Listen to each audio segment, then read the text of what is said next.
Hi friends, welcome to ಕೈತಾ ಲಾಕ್ಸ್ and tips. ಎಲ್ಲ ಹೇಗಿದ್ದೀರಾ ಫ್ರೆಂಡ್ಸ್? ಎಲ್ಲ ಚೆನ್ನಾಗಿದ್ದೀರಾ ಅಂತ ನಾನು ತಿಳಿದೀನಿ.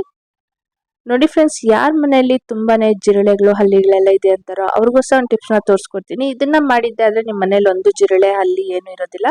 ಅದ್ರ ಜೊತೆಯಲ್ಲಿ ಕೆಲವೊಂದು ಟಿಪ್ಸ್ ನ ತಂದಿದ್ದೀನಿ. ಪೂರ್ತಿ ವಿಡಿಯೋನ ಸ್ಕಿಪ್ ಮಾಡ್ತೀರಾ ನೋಡಿ. ನೋಡಿ ಫ್ರೆಂಡ್ಸ್, ಮೊದಲನೇದಾಗಿ ಒಂದು ಟಿಪ್ಸ್ ನ ನಿಮ್ಗೆ ತೋರಿಸ್ಕೊಡ್ತಾ ಇದೀನಿ. ನೋಡಿ, ಕರ್ಬೇವಿನ ಸೊಪ್ಪು ಪ್ರತಿಯೊಬ್ಬರ ಮನೆಯಲ್ಲೂ ಇದ್ದೇ ಇರುತ್ತೆ. ಕರ್ಬೇವಿನ ಸೊಪ್ಪು ಕಡ್ಡಿನ ನಾವು ಬಿಸಾಡ್ಬಿಡ್ತೀವಿ. ಖಂಡಿತ ಅದನ್ನ ಬಿಸಾಡ್ಬೇಡಿ, ತುಂಬಾನೇ ಉಪಯೋಗ ಆಗುತ್ತೆ ನಿಮ್ಗೆ. ನೋಡಿ, ಅದನ್ನ ಯಾವ ರೀತಿ ನೀವು ಬಳಸ್ಕೊಬಹುದು ಅಂತ ನಾನು ನಿಮ್ಗೆ ತೋರಿಸ್ಕೊಡ್ತೀನಿ. ನೋಡಿ, ಇಷ್ಟೊಂದು ಕಡ್ಡಿನ ನಾನು ಇಲ್ಲಿ ತಗೊಂಡಿದ್ದೀನಿ. ತಗೊಂಡ್ಬಿಟ್ಟು ಮುಂದೆ ಭಾಗನ ನಾನು ಸ್ವಲ್ಪ ಕಟ್ ಮಾಡ್ತಾ ಇದೀನಿ. ನೋಡಿ, ನೀವು ಅಷ್ಟೇ ಇಷ್ಟು ಕಟ್ ಮಾಡ್ಕೊಂಬಿಡಿ. ಕಟ್ ಮಾಡಿದ್ದಾದ್ಮೇಲೆ ಹಿಂದೇನು ನಾನು ಸ್ವಲ್ಪ ಕಟ್ ಮಾಡ್ತಾ ಇದೀನಿ. ಮತ್ತೆ ಮಧ್ಯಕ್ಕೆ ಕಟ್ ಮಾಡ್ಕೊಂಬಿಡಿ.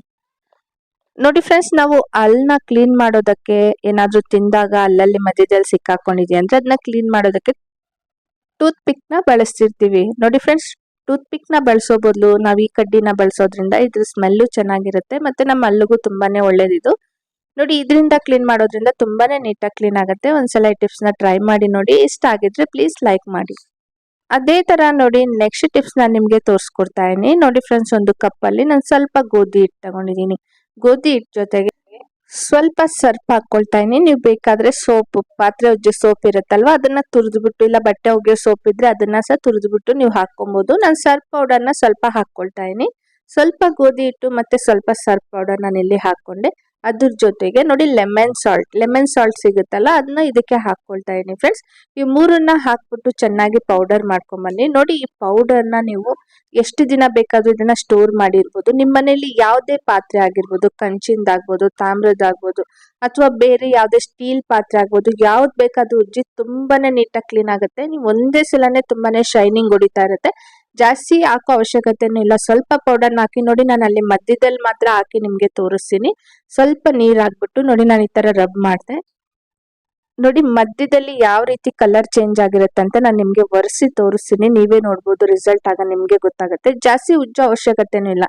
ಜಸ್ಟ್ ಈ ತರ ಹಾಕ್ಬಿಟ್ಟು ನೋಡಿ, ಸ್ವಲ್ಪ ಹೊತ್ತು ಬಿಟ್ಟೆ ಅಷ್ಟೇ. ನಾನು ಬಿಟ್ಬಿಟ್ಟು ಒಂದು ಬಟ್ಟೆ ಏನಾದ್ರೂ ತಗೊಂಡು ನೀವು ಇದನ್ನ ಒರೆಸಿ ನೋಡಿ. ಆಗ ನಿಮ್ಗೆ ರಿಸಲ್ಟ್ ಗೊತ್ತಾಗುತ್ತೆ ಯಾವ ರೀತಿ ಇದು ಕ್ಲೀನ್ ಆಗುತ್ತೆ ಅಂತ. ನೋಡಿ, ನಾನು ನಿಮ್ಗೆ ನೋಡಿ, ನೀವೇ ನೋಡ್ಬೋದು, ರಿಸಲ್ಟ್ ನಿಮ್ ಮುಂದೆನೆ ಇದೆ. ನೋಡಿ, ಮಧ್ಯದಲ್ಲಿ ನಾನು ಯಾವ ಭಾಗದಲ್ಲಿ ಅದನ್ನ ಹಾಕಿ ಬಿಟ್ಟಿದ್ದೆ ಅಲ್ಲಿ ಮಾತ್ರ ಪೂರ್ತಿ ನೀಟಾಗಿ ಕ್ಲೀನ್ ಆಗಿದೆ. ಈ ತರ ಕ್ಲೀನ್ ಮಾಡುತ್ತೆ ಇದು. ನೋಡಿ, ಇದನ್ನ ಪೂರ್ತಿ ಹಚ್ಬಿಟ್ಟು ನೀವೇನು ಜಾಸ್ತಿ ಹೊತ್ತು ಇಡೋ ಅವಶ್ಯಕತೆನಿಲ್ಲ. ತಕ್ಷಣಕ್ಕೆ ನೀವು ತುಂಬಾ ಹೊತ್ತು ಉಜ್ಜಿ ತೊಳೆಯೋ ಅವಶ್ಯಕತೆನೂ ಇಲ್ಲ ಫ್ರೆಂಡ್ಸ್. ಸ್ವಲ್ಪ ತಕೊಂಡು ಪೌಡರ್ನ ಹಾಕಿ ನೀವು ಪಾತ್ರೆನ ಉಜ್ಜಿಟ್ರೆ ಸಾಕು, ತುಂಬಾ ನೀಟಾಗಿ ಕ್ಲೀನ್ ಆಗುತ್ತೆ. ಒಂದ್ಸಲ ನೋಡಿ, ಪೂರ್ತಿ ಇದನ್ನ ತೊಳ್ದಿ ತೋರಿಸ್ತೀನಿ. ನೀವೇ ನೋಡ್ಬೋದು ಯಾವ ರೀತಿ ಕಲರ್ ಚೇಂಜ್ ಆಗಿರುತ್ತೆ, ಮತ್ತೆ ತುಂಬಾನೇ ಒಂದು ಶೈನಿಂಗ್ ಹೊಡಿತಾ ಇರುತ್ತೆ. ನೋಡಿ ಫ್ರೆಂಡ್ಸ್, ಈಗ ನೀವೇ ನೋಡ್ಬೋದು, ಇದನ್ನ ತೊಳ್ದಿ ತೋರಿಸ್ತೀನಿ. ನೋಡಿ ಯಾವ ರೀತಿ ಶೈನಿಂಗ್ ಹೊಡಿತಾ ಇದೆ ಅಂತ. ಒಂದು ಚೂರು ಕರೆ ಕೊಳೆ ಏನು ಇರೋದಿಲ್ಲ, ತುಂಬಾನೇ ನೀಟಾಗಿರುತ್ತೆ. ಒಂದ್ಸಲ ಈ ಟಿಪ್ಸ್ ನ ಟ್ರೈ ಮಾಡಿ ನೋಡಿ. ನೀವು ಜಾಸ್ತಿ ಉಜ್ಜಿ ತೊಳೆಯೋ ಅವಶ್ಯಕತೆನೇ ಇಲ್ಲ. ಈ ತರ ಪೌಡರ್ ಒಂದು ಮಾಡಿ ನೀವು ಸ್ಟೋರ್ ಮಾಡಿ ಇಟ್ಕೊಂಡ್ರೆ ಸಾಕು, ತುಂಬಾ ದಿನಾನೇ ನಿಮ್ಗೆ ಇದು ಉಪಯೋಗ ಆಗುತ್ತೆ. ಇದೇ ಪೌಡರ್ ಇಂದ ನೋಡಿ, ಕಬ್ಬಿಣದ ಬಾಂಡ್ಲಿನ ಯಾವ ರೀತಿ ಕ್ಲೀನ್ ಮಾಡೋದಂತಾನು ತೋರಿಸ್ತೀನಿ. ಅದಕ್ಕೂ ಮುಂಚೆ ನೋಡಿ, ಇದಕ್ಕೆ ಸ್ವಲ್ಪ ಎಣ್ಣೆನ ಸವರ್ಕೊಂಡ್ಬಿಡೋಣ. ಯಾವ್ದಾದ್ರೂ ಪರವಾಗಿಲ್ಲ, ನಿಮ್ಮ ಮನೆಯಲ್ಲಿ ಅಡಿಗೆಗೆ ಬಳಸಿರಲ್ಲ ಆ ಎಣ್ಣೆ ಆದ್ರೂ ಪರವಾಗಿಲ್ಲ. ಅದಾದ್ಮೇಲೆ ಇದೇ ಪೌಡರ್ನ ನಾನು ಸ್ವಲ್ಪ ಹಾಕ್ದೆ. ಅದ್ರ ಜೊತೆಗೆ ಸ್ವಲ್ಪ ಹುಣಸೆ ಹಣ್ಣು ಹಾಕೊಂಡಿದೀನಿ ಫ್ರೆಂಡ್ಸ್. ಹಾಕ್ಬಿಟ್ಟು ಚೆನ್ನಾಗಿ ಈ ತರ ತಿಕ್ತಾ ಬನ್ನಿ. ನೋಡಿ, ನಾನು ಉಜ್ಜುತ್ತಿದ್ದೀನಲ್ಲ, ಈ ತರ ನೀಟಾಗಿ ಉಜ್ಕೊಂಬಿಡಿ. ಲೈಟ್ ಆಗಿ ಉಜ್ಜಿದ್ರು ಸಾಕು, ಎಷ್ಟೇ ಕೊಳೆ ಇದ್ದು ತುಂಬಾ ನೀಟಾಗಿ ಕ್ಲೀನ್ ಆಗುತ್ತೆ. ಜಾಸ್ತಿ ಹೊತ್ತು ನೆನ್ಸಿಡೋ ಅವಶ್ಯಕತೆನೂ ಇಲ್ಲ. ಮತ್ತೆ ನೋಡಿ, ಸ್ಕ್ರಬ್ಬರ್ ತಗೊಂಡು ಸ್ವಲ್ಪ ಲೈಟ್ ಆಗಿ ಈ ತರ ಉಜ್ಕೊಂಬಿಡಿ. ಯಾಕಂದ್ರೆ ತುಂಬಾ ಕರೆ ಕಟ್ಟಿದ್ರೆ ಅಲ್ಲಿ ಮಾತ್ರ ಸ್ಕ್ರಬ್ಬರ್ ಅಲ್ಲಿ ನೀವು ಮಾಡ್ಬೇಕಾಗತ್ತೆ. ಇಲ್ಲಾಂದ್ರೆ ಸ್ವಲ್ಪ ಸ್ವಲ್ಪ ಕೊಳೆ ಇತ್ತು ಅಂದ್ರೆ ನೀವು ನೀಟಾಗಿ ಹಾಗೇನೆ ಉಜ್ಬಿಡ್ಬೋದು. ನೋಡಿ, ಸ್ಕ್ರಬ್ಬರ್ ಅಲ್ಲಿ ಎಲ್ಲೆಲ್ಲಿ ತುಂಬಾ ಗಟ್ಟಿ ಇದೆ ಅಂದ್ರೆ ತುಂಬಾನೇ ಕಪ್ಪಾಗಿದೆ ಅಲ್ಲಿ ಮಾತ್ರ ನಾನು ಸ್ಕ್ರಬ್ಬರ್ ನ ಬಳಸ್ತಿದ್ದೀನಿ. ಬಳಸ್ಬಿಟ್ಟು ನೋಡಿ, ಈ ತರ ಕ್ಲೀನ್ ಮಾಡ್ಕೊಂಡ್ರೆ ಸಾಕು. ಈ ತರ ಮಾಡೋದ್ರಿಂದ ಅದ್ರ ಕೆಳಗೆ ಏನೇ ತಳ ಅಂಟಿರೋದಾಗ್ಬೋದು, ಅಥವಾ ಕಪ್ಪುಗೆ ಅದ್ರ ಒಳಗಡೆ ಏನೇ ಜಿಡ್ಡಾಂಶ ಇರ್ಬೋದು, ಏನೇ ಇದ್ರು ತುಕ್ಕಿಡ್ದಿರೋದಾಗ್ಬೋದು, ಪೂರ್ತಿ ನೀಟಾಗಿ ಕ್ಲೀನ್ ಆಗೋಗುತ್ತೆ. ಇದನ್ನ ಕಬ್ಬಿಣದ ಬಾಣ್ಲಿನ ಈ ತರ ನೀವು ಕ್ಲೀನ್ ಮಾಡೋದ್ರಿಂದ ತುಂಬಾನೇ ನೀಟಾಗಿ ಕ್ಲೀನ್ ಆಗುತ್ತೆ. ಒಂದ್ಸಲ ಈ ಟಿಪ್ಸ್ ನ ಟ್ರೈ ಮಾಡಿ ನೋಡಿ. ನೋಡಿ, ಸ್ವಲ್ಪ ಹೊತ್ತು ಹಾಕ್ಬಿಟ್ಟು ಅದನ್ನ ಹಾಗೆ ಡೈರೆಕ್ಟ್ ಆಗಿ ಉಜ್ಜಿ ತೊಳೆದ್ಬಿಟ್ರೆ ಸಾಕು. ನೋಡಿ, ನಿಮ್ ಮುಂದೆನೆ ತೊಳೆದು ತೋರಿಸ್ತಿದ್ದೀನಿ ನಾನು.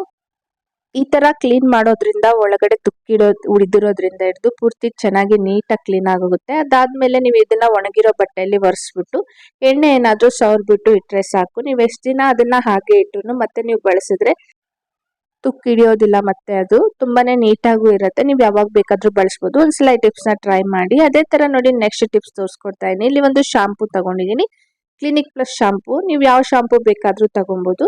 ಆ ಶಾಂಪೂ ಜೊತೆಗೆ ನಾನು ಸ್ವಲ್ಪ ಬಿಸಿ ನೀರು ತಗೊಂಡಿದ್ದೀನಿ. ಸ್ವಲ್ಪ ಬಿಸಿ ಇದೆ, ಜಾಸ್ತಿ ಏನಿಲ್ಲ. ಅದ್ರ ಜೊತೆಗೆ ಸ್ವಲ್ಪ ಸೋಡಾ ಹಾಕೊಳ್ತಾ ಇದ್ದೀನಿ ಫ್ರೆಂಡ್ಸ್. ಇವೆರಡನ್ನ ಹಾಕ್ಬಿಟ್ಟು ಚೆನ್ನಾಗಿ ಮಿಕ್ಸ್ ಮಾಡ್ಕೊಳ್ಳಿ. ಇದಕ್ಕೆ ಬೇರೆ ಏನೂ ಹಾಕೋ ಅವಶ್ಯಕತೆ ಇಲ್ಲ. ಇವೆರಡನ್ನ ಚೆನ್ನಾಗಿ ಮಿಕ್ಸ್ ಮಾಡ್ಕೊಂಬಿಡಿ. ನಿಮ್ಮ ಮನೆಯಲ್ಲಿ ಕುಕ್ಕರ್ ಮುಚ್ಚಳ ಇರುತ್ತಲ್ಲ, ಅದನ್ನ ತಗೊಳ್ಳಿ. ಇದಕ್ಕೆ ಯಾವ್ದಾದ್ರು ಒಂದು ಬಟ್ಟೆನ ಈ ತರ ಸೇರಿಸ್ಕೊಂಬಿಟ್ಟು ಅಂದ್ರೆ ಅದನ್ನ ಪೂರ್ತಿ ಆ ನೀರೊಳಗೆ ನಾವು ಚೆನ್ನಾಗಿ ಡಿಪ್ ಮಾಡಿ ನೋಡಿ, ಇದನ್ನ ಚೆನ್ನಾಗಿ ಇದ್ರೊಳಗೆ ತಗೊಂಡು ಸ್ವಲ್ಪ ಹಿಂಡ್ತಾ ಇದೀನಿ. ನಾನು ಪೂರ್ತಿ ಹಿಂಡ್ತಿಲ್ಲ, ಸ್ವಲ್ಪ ಮಾತ್ರ ಇದರಲ್ಲಿ ಹಿಂಡ್ಕೊಂಡೆ. ಹಿಂಡಿದ್ದಾದ್ಮೇಲೆ ಇದನ್ನ ಅದಕ್ಕೆ ಹಾಕೊಳ್ತಾ ಇದೀನಿ.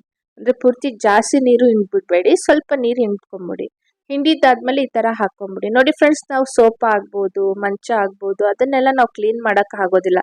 ಒಗೆಯೋದಕ್ಕಾಗ್ಲಿ ತೊಳೆಯೋದಕ್ಕಾಗ್ಲಿ ಆಗೋದಿಲ್ಲ. ನೋಡಿ ಅದ್ರ ಮೇಲೆ ಚಿಕ್ಕ ಮಕ್ಳು ಏನಾದ್ರು ಬೀಳ್ಸಿರ್ತಾರೆ, ಇಲ್ಲಾಂದ್ರೆ ಚಿಕ್ಕ ಮಕ್ಳೆಲ್ಲ ಟಾಯ್ಲೆಟ್ ಮಾಡ್ಬಿಟ್ಟಿರ್ತಾರೆ. ಆ ತರ ಎಲ್ಲ ಇದ್ದಾಗ ನೋಡಿ ಈ ತರ ಮಾಡಿ ನೀವು ಕ್ಲೀನ್ ಮಾಡಿದ್ದಾದ್ರೆ ತುಂಬಾನೇ ನೀಟಾಗಿ ಕ್ಲೀನ್ ಆಗೋಗುತ್ತೆ. ಒಂದು ಚೂರು ಕರೆ ಕೊಳೆ ಏನು ಇರೋದಿಲ್ಲ ಫ್ರೆಂಡ್ಸ್. ನೀವು ಈ ತರ ಮಾಡೋದ್ರಿಂದ ಅದ್ರ ಮೇಲೆ ಸ್ಮೆಲ್ಲು ಏನು ಬರೋದಿಲ್ಲ. ಅದಾದ್ಮೇಲೆ ಒಣಗಿದ್ಮೇಲೆ ನೀವು ಅದ್ರ ಮೇಲೆ ಒಂದು ಬಟ್ಟೆ ಹಾಕಿ ಬಿಟ್ರೆ ಸಾಕು, ತುಂಬಾನೇ ನೀಟಾಗಿರುತ್ತೆ. ಒಂದ್ಸಲ ಈ ಟಿಪ್ಸ್ನ ಟ್ರೈ ಮಾಡಿ ನೋಡಿ. ಅದೇ ತರ ನೋಡಿ ನೆಕ್ಸ್ಟ್ ಟಿಪ್ಸ್ ನ ನಿಮ್ಗೆ ತೋರಿಸ್ಕೊಡ್ತಾ ಇದೀನಿ. ಮಕ್ಕಳದಾಗ್ಬೋದು, ದೊಡ್ಡವ್ರದ್ದಾಗ್ಬೋದು. ಈ ತರ ಹಳೆ ಬಟ್ಟೆ ಇತ್ತು ಅಂದ್ರೆ ನಾವ್ ಅದನ್ನ ಹಿಂದೆ ಹಾಕ್ಬಿಡ್ತೀವಿ. ಖಂಡಿತ ಅದನ್ನ ಹಿಂದೆ ಹಾಕ್ಬೇಡಿ, ಇದು ನಿಮ್ಗೆ ತುಂಬಾನೇ ಉಪಯೋಗ ಆಗುತ್ತೆ. ನೋಡಿ ನಾನೊಂದು ಬನಿಯನ್ ತಗೊಂಡಿದ್ದೀನಿ ಮತ್ತೆ ಒಂದು ಟಿ ಶರ್ಟ್. ಇದು ತುಂಬಾನೇ ಚಿಕ್ಕದಾಗೋಗಿತ್ತು ಮತ್ತೆ ಹಳೆ ಸಹ ಆಗಿತ್ತು, ಅದಕ್ಕೋಸ್ಕರ ಹಿಂದೆ ಹಾಕಿದ್ವಿ. ನೋಡಿ ಇದನ್ನ ಒಂದು ಸರ್ಕಲ್ ತರ ನೀವು ಕಟ್ ಮಾಡ್ಕೊಬೇಕಾಗತ್ತೆ. ನಾನು ತೋರಿಸ್ತಿದ್ದೀನಲ್ಲ, ಈ ತರ ಸರ್ಕಲ್ ಆಗಿ ನೀವು ಕಟ್ ಮಾಡ್ಕೊಂಬಿಡಿ. ರೌಂಡ್ ಆಗಿ ಕಟ್ ಮಾಡಿದಾದ್ಮೇಲೆ ಇದನ್ನ ಸೈಡ್ ಇಂದಾನು ಕಟ್ ಮಾಡ್ಕೊಬೇಕಾಗತ್ತೆ ನೀವು. ನೋಡಿ ಈ ತರ ಉದ್ದಕ್ಕೆ ನಾನು ಅದನ್ನ ಮಧ್ಯದಲ್ಲಿ ಮಾತ್ರ ಸ್ವಲ್ಪ ಗ್ಯಾಪ್ ಬಿಟ್ಬಿಟ್ಟು ಸುತ್ತಲೂ ನಾನು ಈ ತರ ಕಟ್ ಮಾಡ್ಕೊಂಡಿದ್ದೀನಿ. ಕಟ್ ಮಾಡ್ಬಿಟ್ಟು ನೋಡಿ ಈ ತರ ಯಾವ್ದಾದ್ರು ಒಂದು ಕಂಬಿ ಅಥವಾ ಕೋಲ್ ತಗೊಂಡು ಅದಕ್ಕೆ ನಾನು ಮಧ್ಯ ಭಾಗ ಮಾತ್ರ ಸೇರಿಸ್ಕೊಂಡು ನೋಡಿ ಈ ತರ ಹಾಕ್ತಾ ಬನ್ನಿ. ಮಧ್ಯದಲ್ಲಿ ಸ್ವಲ್ಪ ಗ್ಯಾಪ್ ಬಿಟ್ಟು ಪೂರ್ತಿ ಸುತ್ತಲೂ ರೌಂಡ್ ಆಗಿ ಕಟ್ ಮಾಡ್ಕೊಂಡಿದ್ದೀನಿ ಫ್ರೆಂಡ್ಸ್. ಕಟ್ ಮಾಡ್ಕೊಂಡಿರೋದನ್ನ ಈ ಕಂಬಿಗೆ ಹಾಕೊಳ್ತಾ ಇದೀನಿ. ಹಾಕಿದ್ದಾದ್ಮೇಲೆ ನೀವೇನ್ ಮಾಡ್ಬೇಕಂದ್ರೆ ಯಾವ್ದಾದ್ರು ನಿಮ್ಮ ಮನೆಯಲ್ಲಿ ಎಂಟಿ ಬಾಟ್ಲ್ ಇರುತ್ತಲ್ಲ, ಅದನ್ನ ಈ ತರ ಮುಂದೆ ಕಟ್ ಮಾಡ್ಕೊಂಡು ಅದಕ್ಕೆ ಟೈಟ್ ಆಗಿ ನೀವು ಈ ತರ ಫಿಕ್ಸ್ ಮಾಡ್ಬೇಕಾಗುತ್ತೆ. ಫಿಕ್ಸ್ ಮಾಡ್ಬಿಟ್ರೆ ನೋಡಿ ಒಂದು ಚಿಕ್ಕ ಮಾಪ್ ನಮ್ದು ರೆಡಿ ಆಯ್ತು. ಇದು ತುಂಬಾನೇ ಉಪಯೋಗ ಆಗುತ್ತೆ. ಇದು ಮನೆ ಒರ್ಸಕ್ಕಲ್ಲ, ಎಲ್ಲಾದ್ರೂ ಸೆಲ್ಫ್ ಮೇಲೆ ಆಗ್ಬೋದು, ಅಥವಾ ಎಲ್ಲಾದ್ರೂ ತುಂಬಾ ನೀರ್ ಬಿದ್ದಿತ್ತಂದ್ರೆ, ಇಲ್ಲ ಸ್ವಲ್ಪ ಗಲೀಜ್ ಏನಾದ್ರೂ ಎಲ್ಲಾದ್ರೂ ಆಗಿತ್ತಂದ್ರೆ, ಕೆಲವ್ರಿಗೆ ಬಗ್ಗಿ ಒರ್ಸೋದಕ್ಕಾಗಲ್ಲ, ಮಂಡಿ ನೋವಿರುತ್ತೆ, ಅಥವಾ ಕೆಲವರು ಪ್ರೆಗ್ನೆಂಟ್ ಲೇಡೀಸ್ ಎಲ್ಲ ಇರ್ತಾರೆ, ಅವ್ರಿಗೆಲ್ಲ ಕುತ್ಕೊಂಡು ಬಟ್ಟೆ ತಗೊಂಡು ಒರ್ಸಕ್ ಆಗದೆ ಇರೋರು ನೋಡಿ ಸ್ವಲ್ಪ ನೀರ್ ಆ ತರ ಏನಾದ್ರೂ ಬಿದ್ದಾಗ ಈ ತರ ಒಂದು ಮಾಪ್ನ ಮಾಡಿ ಇಟ್ಕೊಬಹುದು ನೀವು. ಈ ತರ ಮಾಡೋದ್ರಿಂದ ತುಂಬಾನೇ ಸುಲಭವಾಗಿ ಒರೆಸಬಹುದು ಫ್ರೆಂಡ್ಸ್. ನೀರು ತುಂಬಾ ಚೆನ್ನಾಗಿ ಹೇಳ್ಕೊಳ್ಳುತ್ತೆ. ಒಂದ್ಸಲ ಈ ಟಿಪ್ಸ್ ನ ಟ್ರೈ ಮಾಡಿ ನೋಡಿ. ಅದೇ ತರ ನೋಡಿ ನೆಕ್ಸ್ಟ್ ಟಿಪ್ಸ್ ನ ನಿಮ್ಗೆ ತೋರಿಸ್ಕೊಡ್ತಾ ಇದೀನಿ. ನಾನು ಇಲ್ಲೊಂದು ಬಟ್ಲ್ ತಗೊಂಡಿದೀನಿ. ಯಾವ್ದಾದ್ರು ಒಂದು ವೇಸ್ಟ್ ಆಗಿರೋ ಬಟ್ಲನ್ನ ತಗೊಳ್ಳಿ ನೀವು. ಅದರಲ್ಲಿ ಸ್ವಲ್ಪ ಚಕ್ಕೆ ಪೌಡರ್ನ ನಾನು ಇದಕ್ಕೆ ಹಾಕೊಂಡಿದ್ದೀನಿ. ಚಕ್ಕೆ ಪೌಡರ್ ಹಾಕ್ಬಿಟ್ಟು ಒಂಚೂರು ಬೆಳ್ಳುಳ್ಳಿನ ನಾನು ಹಾಕೊಂಡಿದ್ದೀನಿ. ಅದಕ್ಕೆ ಒಂಚೂರು ಹಾರ್ಪಿಕ್ ಹಾಕ್ತಾ ಇದೀನಿ. ಹಾರ್ಪಿಕ್ ಹಾಕಿದ್ದಾದ್ಮೇಲೆ ಇದನ್ನ ಚೆನ್ನಾಗಿ ಮಿಕ್ಸ್ ಮಾಡ್ಕೊಂಬಿಡಿ. ಪೂರ್ತಿ ಎಷ್ಟಿದ್ರೆ ಅಷ್ಟು. ಸ್ವಲ್ಪ ವೆನಿಗರ್ ಸಹ ನೀವು ಇದಕ್ಕೆ ಹಾಕೊಬೇಕಾಗತ್ತೆ ಫ್ರೆಂಡ್ಸ್. ವೆನಿಗರ್ನ ಹಾಕ್ಬಿಟ್ಟು ಮತ್ತೆ ನೋಡಿ ಇದಕ್ಕೆ ಮೇನ್ ಇಂಗ್ರೀಡಿಯೆಂಟ್ ಬಂದ್ಬಿಟ್ಟು ಸ್ವಲ್ಪ ಉಪ್ಪು ಹಾಕೊಂಡಿದೀನಿ. ಉಪ್ಪು ಹಾಕ್ಬಿಟ್ಟು ಇದನ್ನ ಚೆನ್ನಾಗಿ ಮಿಕ್ಸ್ ಮಾಡ್ಕೊಂಬಿಡಿ. ಮಿಕ್ಸ್ ಮಾಡಿದ್ದಾದ್ಮೇಲೆ ನೋಡಿ ಇದಕ್ಕೆ ಸ್ವಲ್ಪ ನೀರ್ ಹಾಕೊಂಬಿಡಿ. ಎಷ್ಟು ಬೇಕಂದ್ರೆ ಸ್ವಲ್ಪ ನೀರು, ಜಾಸ್ತಿ ತೆಳ್ಳಗೂ ಇರಬಾರ್ದು. ಇದು ತುಂಬಾ ನೀರ್ ಹಾಕ್ಬಿಟ್ಟು ಅದು ಪವರ್ ಎಲ್ಲ ಹೊಟ್ಟೋಗುತ್ತೆ. ಇದನ್ನ ಮಿಕ್ಸ್ ಮಾಡಿ ಯಾವ್ದಾದ್ರು ಒಂದು ಎಂಟಿ ಸ್ಪ್ರೇ ಬಾಟ್ಲಿಗೆ ಹಾಕೊಂಡು ನಿಮ್ಮ ಮನೆಯಲ್ಲಿ ಜಿರಳೆ ಅಥವಾ ಹಲ್ಲಿ ಇಲಿಗಳೆಲ್ಲೆಲ್ಲಿ ಓಡಾಡುತ್ತೋ ಅಲ್ಲೆಲ್ಲ ನೀವು ಇದನ್ನ ಸ್ಪ್ರೇ ಮಾಡೋದ್ರಿಂದ ಅಥವಾ ಇದನ್ನ ಹಾಕೋದ್ರಿಂದ ಅಲ್ಲಿ ಜಿರಳೆ ಹಲ್ಲಿ ಏನು ಓಡಾಡೋದಿಲ್ಲ. ಒಂದ್ಸಲ ಈ ಟಿಪ್ಸ್ ನ ಟ್ರೈ ಮಾಡಿ ನೋಡಿ ಫ್ರೆಂಡ್ಸ್. ನಾನ್ ಮಾಡಿರೋ ಟಿಪ್ಸ್ ನಿಮ್ಗೆ ಇಷ್ಟ ಆಗಿದ್ರೆ ಪ್ಲೀಸ್ ಲೈಕ್ ಕೊಡೋದು ಮಾತ್ರ ಮರಿಬೇಡಿ. ಅದೇ ತರ ನನ್ನ ಚಾನಲ್ ನ ಸಬ್ಸ್ಕ್ರೈಬ್ ಮಾಡ್ಕೊಳ್ಳಿ. ಬೆಲ್ ಬಟನ್ ಕ್ಲಿಕ್ ಮಾಡಿ, ಇನ್ನು ಹೆಚ್ಚಾಗಿ ನೋಟಿಫಿಕೇಶನ್ ನಿಮ್ಗೆ ಬರುತ್ತೆ. ನಾನ್ ಮಾಡಿರೋ ವಿಡಿಯೋ ನಿಮ್ಗೆ ಇಷ್ಟ ಆಗಿದ್ರೆ ನಿಮ್ ಫ್ಯಾಮಿಲಿ ಮತ್ತೆ ಫ್ರೆಂಡ್ಸ್ಗೆ ಶೇರ್ ಮಾಡಿ. Thank you.